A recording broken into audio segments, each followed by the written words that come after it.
What's going on? It's Justin from Horrible Home Video, and I was just wondering, have you ever seen that episode from the Twilight Zone? It's called Shatterday. Let's talk about it.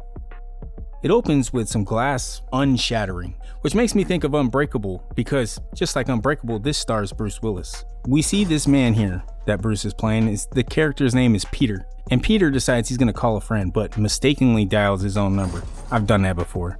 However, Peter gets an answer, and it's himself, or his doppelganger. Peter's like, you know what? Screw this. I'm heading over there. I'm going to whoop your butt. He's going to give him the old 1-2 buckaroo. You know what I'm saying? And as he's on his way over to the apartment, he stops. He's like, I got to call, make sure I even heard what I heard.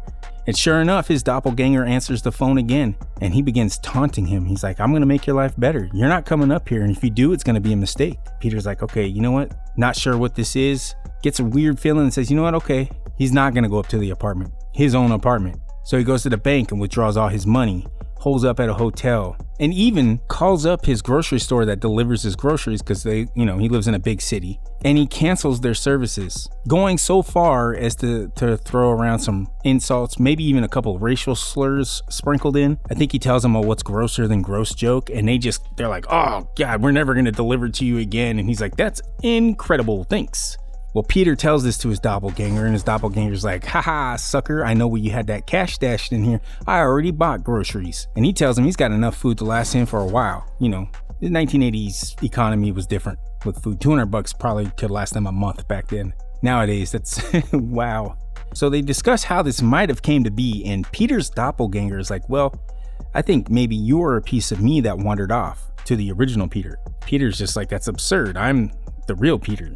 And then Peter pitches the idea that, hey, maybe my aura, maybe part of it was stolen when we had that photo taken, which, of course, who wouldn't think that? Anytime something goes wrong, I think, well, maybe somebody stole my aura when they took that photo.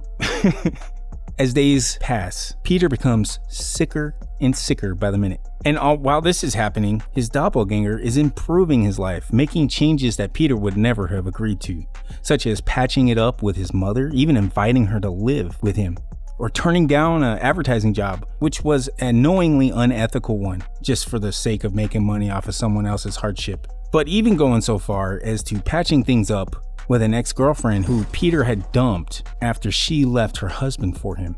It gets down to the moment where they finally meet, and they get to see each other in the flesh for the first time. And the doppelganger says, hey, Peter, is there anything you would have done different in your life?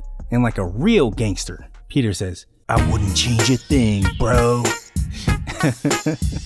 Anyhow, the doppelganger walks away, and Peter fades off into obscurity, never to be seen again. And that's how the episode ends. If you like this video, hit that like button. If you hate this video, delete your YouTube account. Oh, and if you want to support what I'm doing here, join these wonderful people over on Patreon. There's a link on screen and in the description. And oh my God, what the heck are those things right there popping up on? Oh, those are videos. Okay, well, maybe you should watch one of those.